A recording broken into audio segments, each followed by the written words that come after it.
안녕하십니까. 지금부터 도표 작성 능력에 대해서 설명드리도록 하겠습니다. 저는 한국산업인력공단 국가직무능력표준원장 김진식입니다. 반갑습니다. 자, 지난 시간까지 우리가 직접 이제 직장 생활을 하는 데 있어서 왜 수리 능력이 중요한지, 또 구체적으로 기초 연산 능력은 무엇이고, 또 기초 통계 능력은 무엇이고, 또 지난 시간에는 도표 분석 능력에 대해서 살펴보았습니다. 그럼 우리는 이제 어떻게 이 도표를 작성해야 될지, 오늘은 실질적으로 도표 작성 능력이 무엇인지, 어떻게 해야 하는지를 알아보도록 하겠습니다.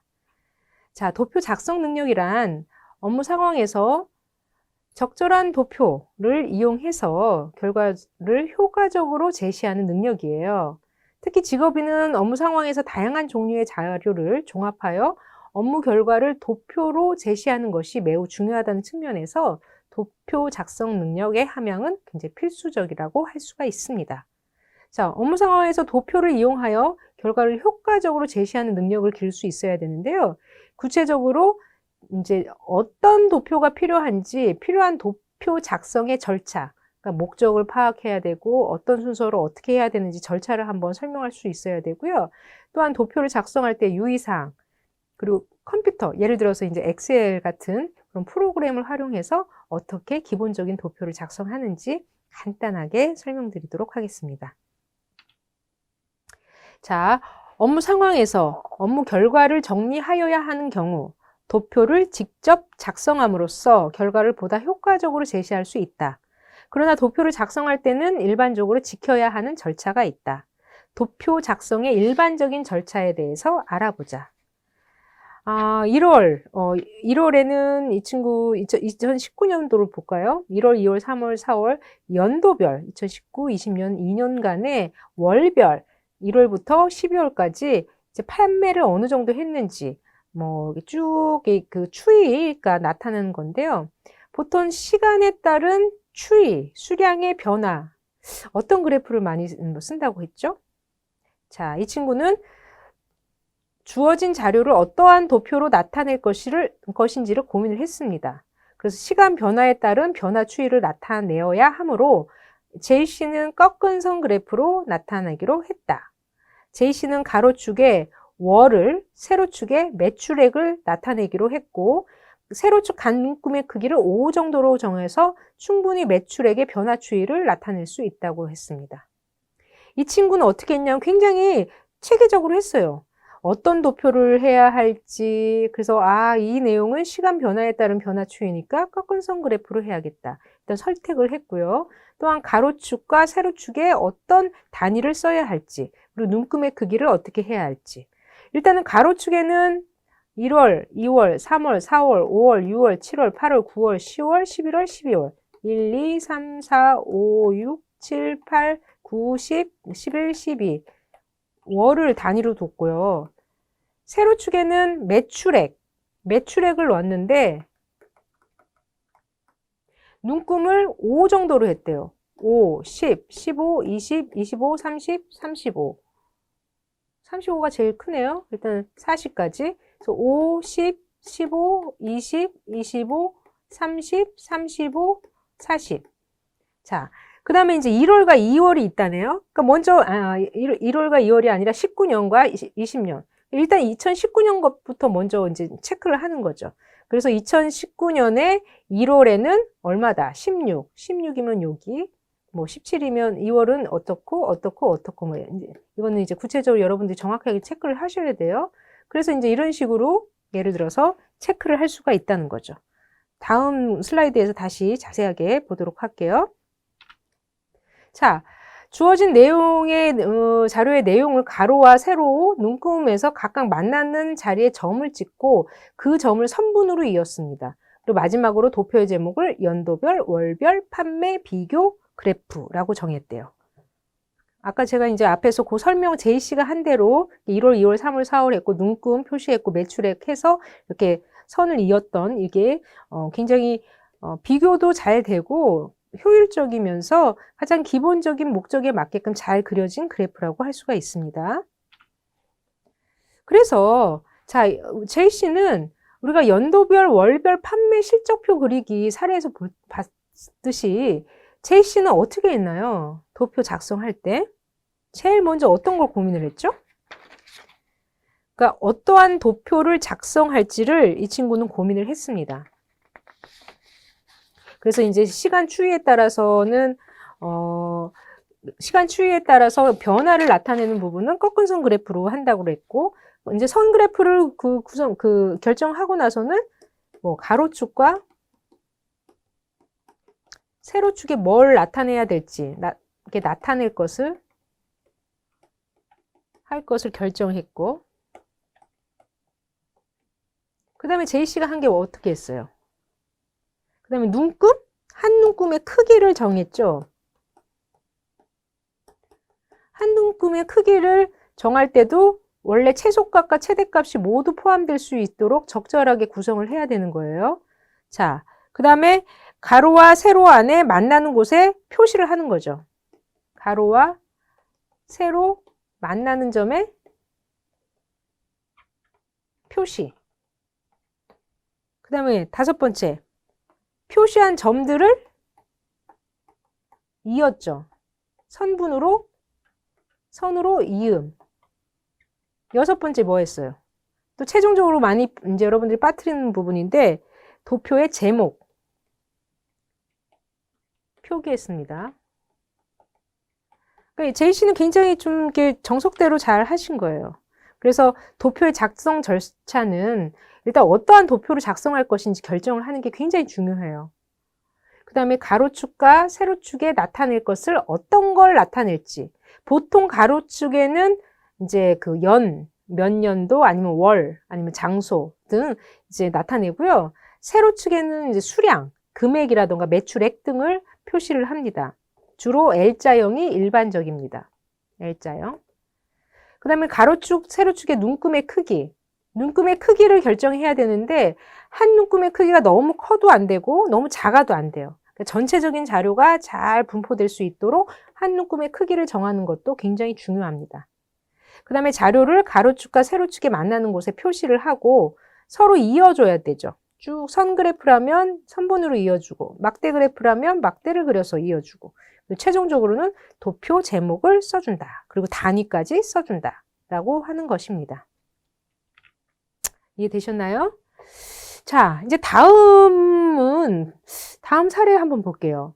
다음 사례도 같은 내용을 같은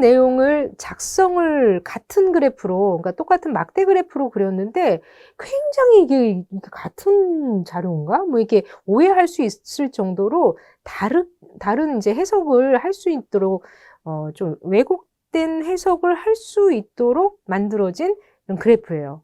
자, 서로 다른 도표인가?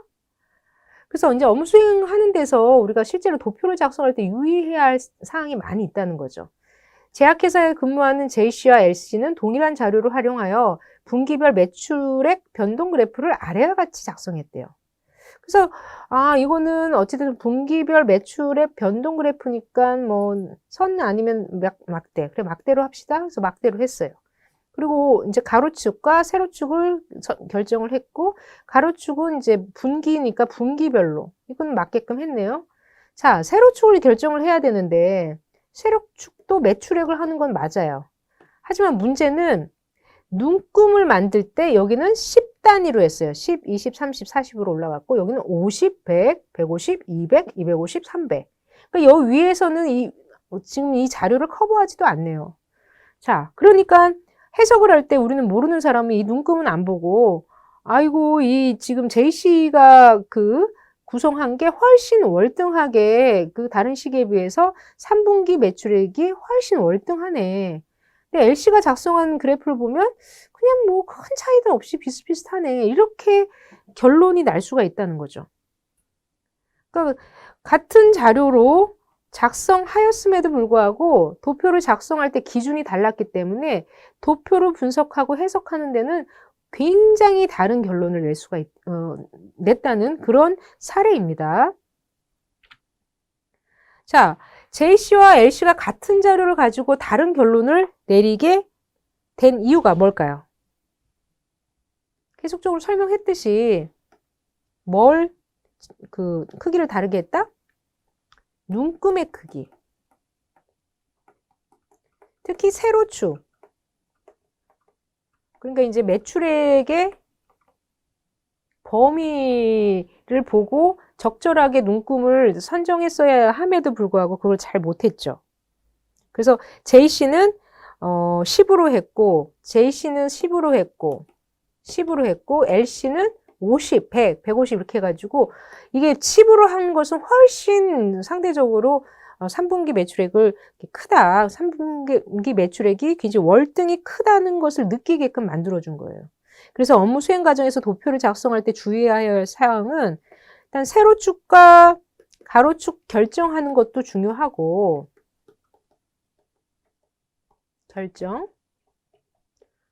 그 다음에 눈금의 크기 결정하는 것도 굉장히 중요합니다. 그리고 앞선 사례를 다시 한번 보면 여기 눈금선을 기입하느냐 안 하는 것도 굉장히 클 수가 있어요. 해석하는 데 있어서 기입. 그 다음에 이제 막대 그래프 같은 경우는 막대 이게 폭 있잖아요. 폭을 크게 그리느냐 안 크게 그리느냐도 또 차이가 있습니다.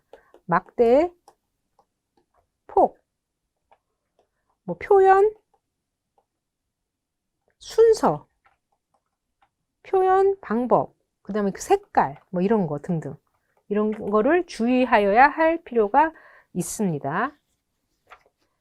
자, 다시 한번 정리하면 선 그래프 같은 경우는 우리가 이제 세로축의 수량, 가로축의 이제 연, 월, 장소 등 제시하면서 L자형으로 하는 것이 일반적이고, 막대 그래프는 가로축은 연, 월, 장소, 종류 등으로 하고, 마찬가지로 선 그래프처럼 뭐 세로축에는 수량을 하지만, 막대수가 부득이하게 많을 경우는 눈금선을 기입해서 좀 알아보기 쉽게 한다던가, 막대의 폭을 진짜 다 같게 해야지 어떤 건 넓게 하고 어떤 건 좁게 하고 이러면 또 이게 기준이 달라지기 때문에 해석하는데 오류를 발생시킬 수가 있어요. 자, 원그래프 작성 시 유의사항. 일반적으로 원그래프를 작성할 때는 정각 12시의 선을 시작선으로 해서 기점을 오른쪽으로 그리는 게 중요하다고 합니다. 그리고 기타 구성 비율이 이제 뭐 크던 작던 맨 마지막에 기타를 쓰는 게 좋아요. 기타가 많다고 해서 기타를 가장 먼저, 그러니까 12시를 반영해서 이제 오른쪽으로 쓰는데 기타가 비중이 크다고 해서 기타를 가장 먼저 쓸 필요가 없다는 거죠. 제일 마지막에 기타를 쓸 필요가 있다는 겁니다. 네. 그럼 다음 활동을 해보도록 하겠습니다. 실제로 도표를 여러분들이 작성을 해볼 수도 있는데요. 일단 보통 우리는 컴퓨터 프로그램에서 이제 엑셀 프로그램을 많이 활용을 하죠. 그래서 엑셀에 이제 위에 메뉴 중에 뭐 삽입 중에 이제 도표 작성, 뭐 차트 뭐 이런 부분이 있을 거예요. 이 부분 잠시 후에 다시 설명드리고요. 일단 실제 엑셀 프로그램을 활용해서 다양한 종류의 도표를 작성할 수 있습니다. 근데 먼저 이제 사례를 보시면 효과적으로 그래프 작성하는 방법 몇 가지 이제 그 사례를 보여줄 수가 있는데요. 먼저 이제 그래프에 텍스트를 더하기.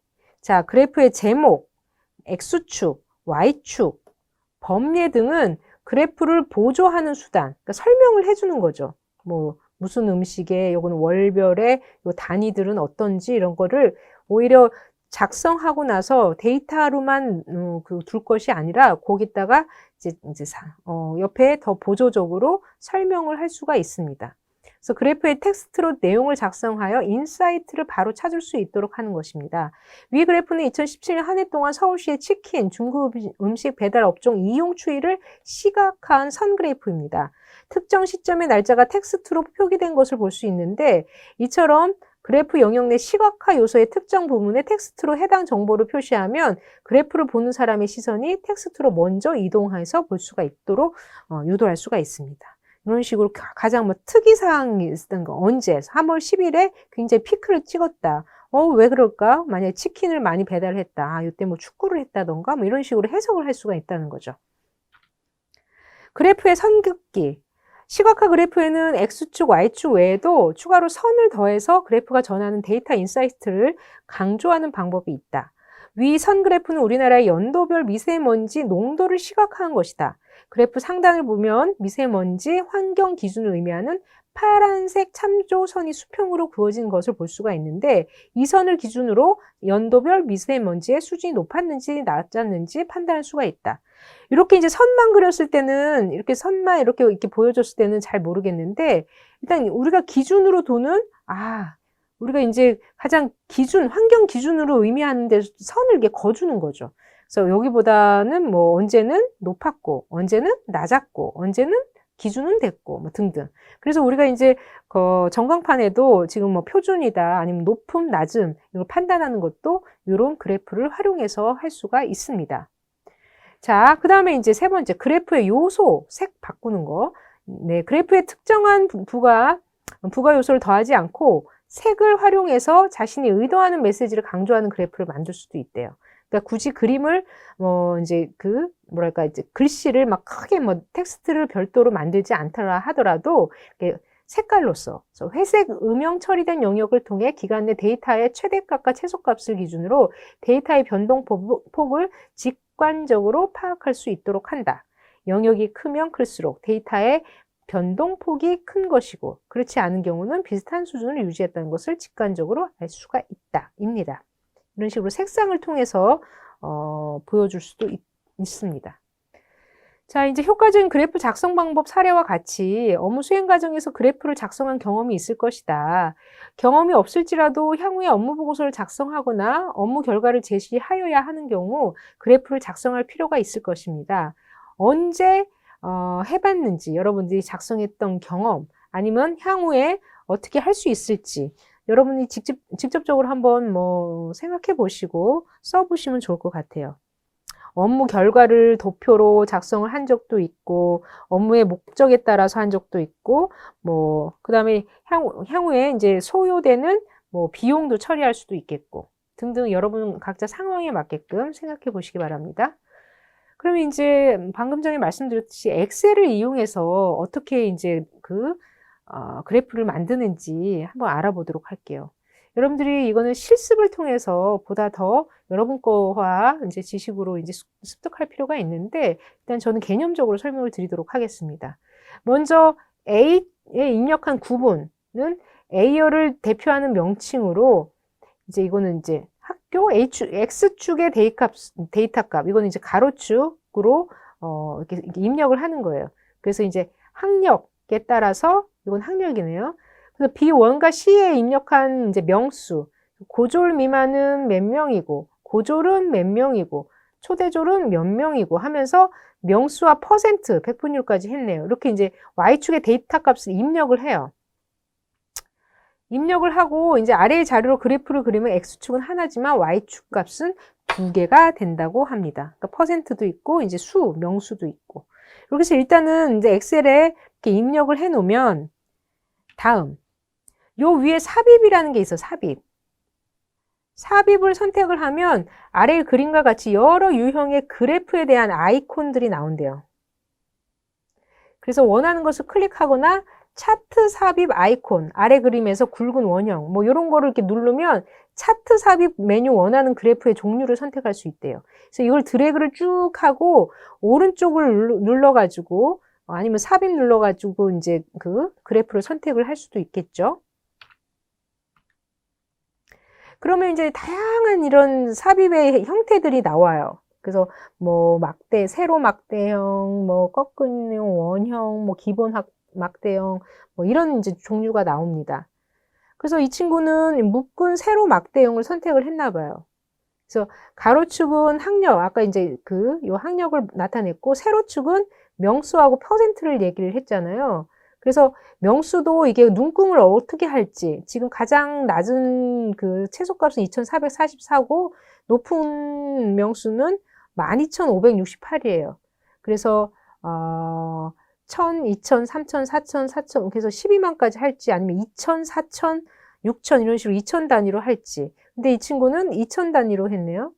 2000 단위로 해가지고, 일단은 지금, 근데 이거는 실제 컴퓨터상에서 나오는 거기 때문에 눈금은 여러분들이 일일이 막 계산하고 할 필요는 없습니다. 자동적으로 여기서 계산을 해서 이렇게 그림이 나와져요. 그러면 이제 제목하고 이런 단위나 이런 걸 이제 시각할 필요가 있겠죠. 그러니까 그래프의 종류 선택하고 그리고요. 그 다음에 데이터의 범위와 계열 수정. 즉 X축과 Y축 값을 수정하려고 할 때는 그래프에서 원하는 축의 축값을 더블 클릭하던가 아니면 오른쪽 마우스를 누르면 이게 그렇게 바꿀 수 있도록 서식이나 이런 게 바뀌어져요. 그래서 일단 축 서식이라는 게 예를 들어서 이게 막대 색깔이라던가 뭐 크기라던가 이런 거 바꿀 수도 있는 거죠. 범례라는 것은 이 제목을 설명하는 이런 범례죠. 그것도 더블 클릭을 한다던가 아니면 오른쪽을 통해서 이렇게 원하는 위치로 변경할 수도 있고 이렇게 쭉 드래그해서 뭐 아래에 둘 수도 있고 위로 둘 수도 있고 이렇게 바꿀 수도 있습니다. 제목을 수정할 때는 차트 제목을 클릭해 가지고 이제 원하는 제목을 입력해서 어차피 우리 한글이나 이런 이제 워드 프로세스 활용하는 데 있어서 비슷한 형태로 여러분들이 수정하면 될 것 같아요. 자, 지금 이제 실습을 여러분들이 직접적으로 해봐야만 그래프 그리고 차트를 어떻게 선택하고 하는 부분이 훨씬 도움이 되겠지만 이번 시간은 전체적으로 도표 작성을 어떻게 해야 하는지 유의사항 중심으로 설명드렸습니다. 나중에 시간 되시면 꼭 실습하시기 바랍니다. 끝까지 경청해 주셔서 감사합니다.